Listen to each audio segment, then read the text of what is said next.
Welcome to bird media. నేను మీ Pawan Krishnamurthy. Operation Dubai ఇదేదో Donald Trump లేదంటే ఇజ్రాయెల్ ప్రధాని నెతన్యాహు వీళ్ళ యుద్ధం వల్ల మొదలైనటువంటి దాని మీద ఇరాన్ వాడు వెళ్ళి బాంబులు వేస్తే దద్దరెల్లుతోంది అనుకుంటున్నాను చూసారా.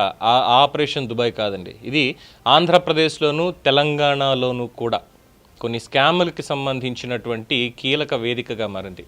అదే ఆపరేషన్ దుబాయ్. ఏ స్కామ్లు అంటారా? తెలంగాణకు సంబంధించి ఫోన్ ట్యాపింగ్ స్కామ్, ఆంధ్రప్రదేశ్కి సంబంధించి లిక్కర్ స్కామ్, మళ్ళీ ఇప్పుడు Moinabad farm house drugs case.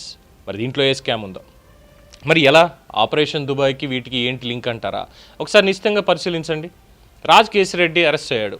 Raj కేసిరెడ్డితో పాటు చాలామంది అరెస్ట్ అయ్యారు. కొంతమంది విదేశాల నుంచి కూడా వచ్చారు. వచ్చినటువంటి వాళ్ళు దుబాయ్కి ఎప్పుడు వెళ్ళారు, దుబాయ్లో ఏ టవర్లో ఏ ఫ్లాట్లో ఉన్నారు అనేది గతంలో మనం డిస్కస్ చేసాం. ఆంధ్రప్రదేశ్ లిక్కర్ స్కామ్లో ఉన్నటువంటి నిందితులకి సంబంధించి ఆ నిందితులందరూ వచ్చింది దుబాయ్ నుంచే. కొంతమంది శ్రీలంక వెళ్ళిపోదాం అనుకున్నారు సింగిల్ టికెట్ తోటి, రిటర్న్ టికెట్ లేకుండానే వాళ్ళని కూడా పట్టుకోవడం జరిగింది. చెవిరెడ్డి భాస్కర్ రెడ్డి అనుచరుడు, ఇలాంటి వాళ్ళందరినీ కూడా. అండ్ ఆఫ్టర్ దట్ లిక్కర్ స్కామ్లో దుబాయ్కి సంబంధించి లింకులు, అక్కడి నుంచి ఏ విధంగా ఆపరేట్ చేశారు అనేటువంటిది, అది ఒకటైతే ఆంధ్రప్రదేశ్కి సంబంధించి. మరి అదే అపార్ట్మెంట్కి అదే దుబాయ్కి సంబంధించి తెలంగాణ ఫోన్ ట్యాపింగ్ స్కామ్. ఈ తెలంగాణ ఫోన్ ట్యాపింగ్ స్కామ్లో ఉన్నటువంటి నిందితులు కొంతమంది అక్కడ దుబాయ్లో అదే టవర్లో ఉన్నారని, అది ఒక ప్రముఖ మీడియా ఛానల్కి సంబంధించినటువంటి అధినేతకి సంబంధించిన అపార్ట్మెంట్ అని, దాంట్లోనే వీళ్ళందరికీ ఆతిథ్యం ఇచ్చారు. 2 కేసుల్లో ఉన్నటువంటి నిందితులకి, అటు తెలంగాణ ఇటు ఆంధ్రప్రదేశ్, 2 చాలా పెద్ద స్కామ్లే. ఫోన్ ట్యాపింగ్ ఏమి చిన్న ఇష్యూ కాదు, ఇక్కడ లిక్కర్ స్కామ్ అంత వదిలేసేటువంటిది కాదు. సో రెండిట్లోనూ అటు బీఆర్ఎస్ ప్రభుత్వంలో ఉన్నటువంటి కొంతమంది, ఇక్కడ ఆంధ్రప్రదేశ్ ప్రభుత్వానికి సంబంధించి కొంతమంది, వీళ్ళందరూ కూడా 2024 తర్వాత ఈ నిందితులు అక్కడే తలదాచుకున్నారని, ముఖ్యమైనటువంటి డీలింగ్స్ ఇవన్నీ కూడా అక్కడే జరుగుతాయనేది అప్పుడు తెలిసినటువంటి అంశం. ఇప్పుడు మరి ఇక మొయినాబాద్కి సంబంధించి పైలట్ రోహిత్ రెడ్డి ఫామ్ హౌస్లో జరిగినటువంటి డ్రగ్స్ పార్టీలో బయటపడినటువంటి లింకులు, డిస్కస్ చేస్తున్నటువంటి అంశాలు ఈ దుబాయ్ డీలింగ్కి సంబంధించే. దుబాయ్లో ఏ ఏ వ్యాపారాలు వీళ్ళకున్నాయి, ఏ ఏ లావాదేవీలు ఉన్నాయి, ఎవరెవరికి బినామీలు ఉన్నారు, అలాగే దాంట్లో గతంలో చనిపోయినటువంటి కేదార్ అనేటువంటి వ్యక్తి ఎవరు, కేదార్ చనిపోయినప్పుడు పైలట్ రోహిత్ రెడ్డి అక్కడే ఎందుకున్నాడు, ఆ కేదార్కి కేటీఆర్కి సంబంధం ఏంటి, ఇలాంటి ప్రశ్నలన్నీ కూడా జనబాహుళ్యంలో చక్కర్లు కొడుతున్నాయి సోషల్ మీడియాలో కూడా.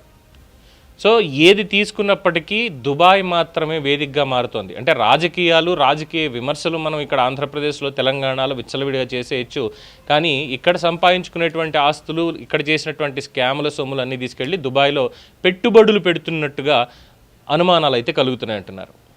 మరి ఈ ఆపరేషన్ దుబాయ్లో దీన్ని టచ్ చేస్తే 1కి 3 కేసులు బోనస్.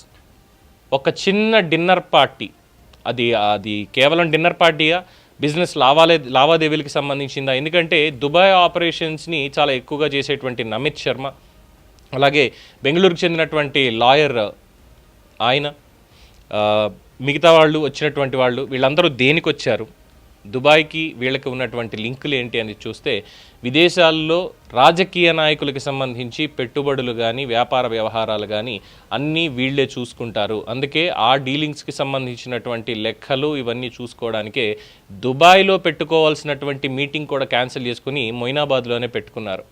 ఎవరు లీక్ చేశారో అనే దానికి మాత్రం ఇంకా ఆన్సర్స్ దొరకట్లేదు. ఎవరిని బలి చేయడానికి, ఎవరి గురించి ఇదంతా జరిగింది అనేది మాత్రం ఎక్కడా తెలియట్లేదు. బట్ కొంతమంది స్లీపర్ సెల్స్ ఈ నార్కోటిక్స్కి సంబంధించిన ఇన్ఫర్మేషన్ కూపి లాగుతూ ఉంటే అక్కడి నుంచి ఇక్కడికి వస్తుంది అన్న ఇన్ఫర్మేషన్ రావడంతో, కేవలం డ్రగ్స్కి సంబంధించినటువంటి చిన్న లీకేజ్ రావడంతో దాన్ని పట్టుకుని వెతికితే ఇప్పుడు ఆపరేషన్ దుబాయ్ దాకా పాకుతుంది. ఇది అంటే మనకి సేవ చేస్తామని చెప్పేటువంటి రాజకీయ నాయకులు, మనం ఎన్నుకున్నటువంటి రాజకీయ నాయకులు దుబాయ్లోనూ ఇంకో చోట వ్యాపారాలు చాలా చక్కగా చేస్తున్నారు.